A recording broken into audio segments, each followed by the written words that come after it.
So pretty much this is all going to be, it's going to be saved on Twitch, it's going to be saved on Facebook, and it should be saved on YouTube. So, okay, we're back. Right. Hopefully we're actually live right now. I'm going to check and see if Twitch is going to... Yeah, we're live. We're live? There it is. Yeah, I have it pulled up. Jeremy's follow, even though he's actually in the show, just popped up. Yeah, we're officially 100% live.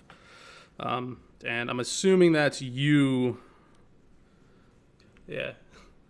For some reason though, it is set as a test on Twitch, so I'll retitle that later. I don't feel like having to restart this twice. All right, so let's get the introductions out of the way. Well, Jeremy sits there with a confused look. I'm just getting everything set up. Oh, are you? So essentially, if you guys weren't just paying attention just a second ago. Make sure we're good on. Sorry, I just got a notice for drop frames. Okay, so if you guys, we're gonna reintroduce because we had to restart the stream. Again, my name is Danny, aka Shaggy. I am the owner, I guess, of Spur of the Moment, the YouTube channel and the Facebook page, and now the Twitch channel. This is officially our first live broadcast of Cartalk. Let me reintroduce these two gentlemen. We got Josh and I got Jeremy.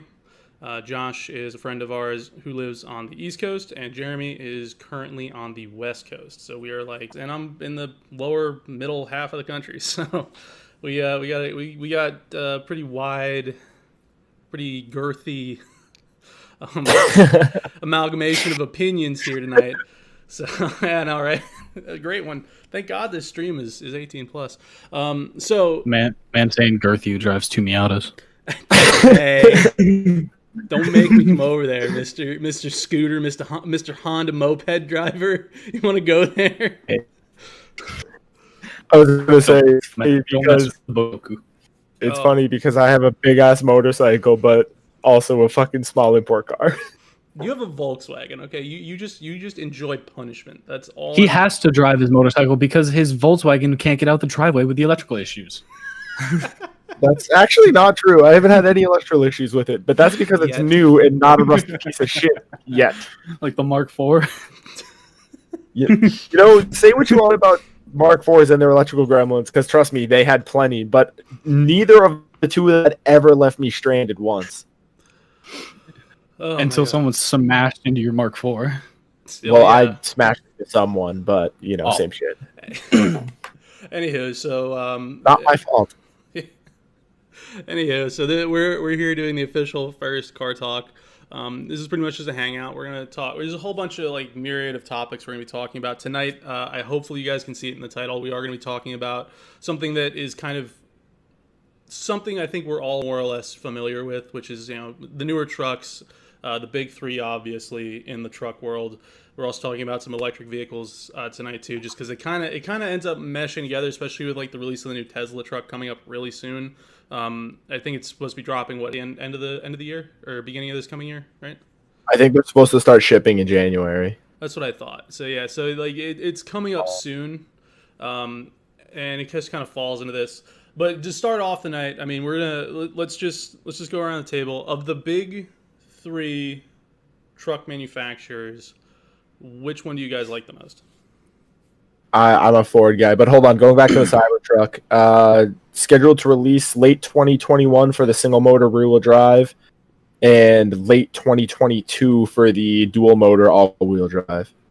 So it is. So at least a model of it is coming out soon. Yeah, well, it says late 21, so probably a year from now. Okay, I mean 12 to 18 months. Yeah, even so, that's still, when it comes to cars, it's pretty quick, truthfully, because they only announced it the end of last year. Yeah, it was like 6 months ago. Yeah, so I know a couple people who have pre-ordered them already too. Oh yeah, no, you can get on the list. It's $100. It's literally it's $100 flat to get on the list to essentially be allowed to buy a Cybertruck when you're able to, because the list is so long. Like, I think a coworker of mine who actually is a Tesla owner, he purchased. He got on the list already, and it told him he can't or his expected pre-order date that he can pre-order isn't until like 2025 right now.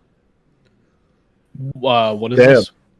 The Tesla Cybertruck. Yeah. Okay. Which is Cybertruck is the ultimate boogmobile. Oh yeah, no, Dude, you can buy the Tesla ATV, drive it up on the back, and charge it. see. Okay, Yeah, which is sick as fuck. But the bed and roof dimensions are the exact right height to mount a 50 in the bed. Coincidence? I mean, it looks like a warthog from Halo. Let's be honest. You paint that thing green, put Exactly. some tusks on the front of it, like it's a warthog. Okay. um, Before we get too deep into the Cybertruck thing, because that is something I really want to go over. There's a bunch of stuff on that I want to go over.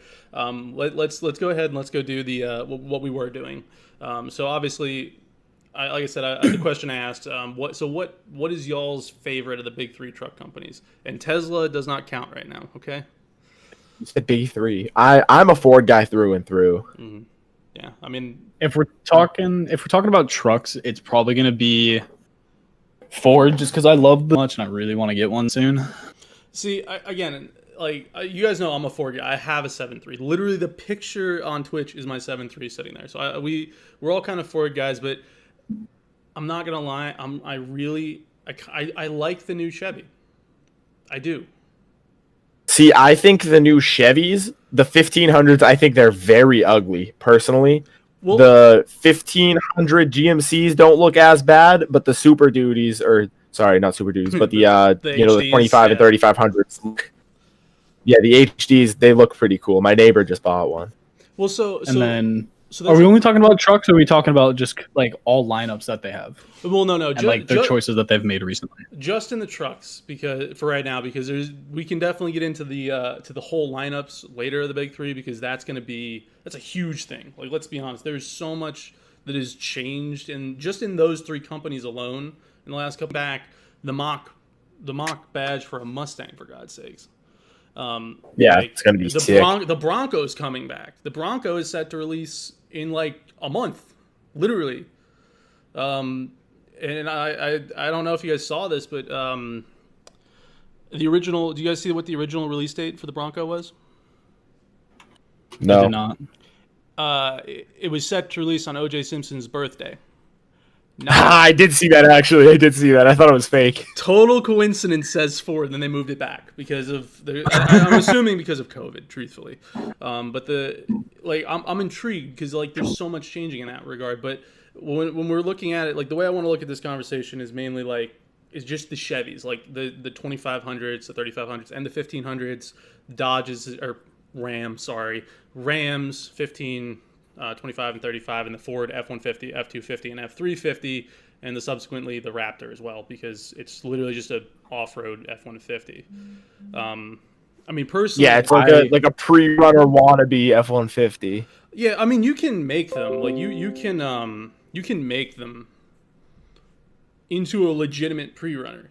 For the amount of money you spend on one, it's really hard for me to justify it, because it's like 60 grand and then another 20 grand in parts, and for that price I can literally just build a Baja truck, like a legitimate Baja truck, and go to Baja 1000. I can't afford. But this would be the whole release that they did with the Raptor was literally the Baja, like the Baja 500. They took a Raptor, did a couple mods to it, and ran it.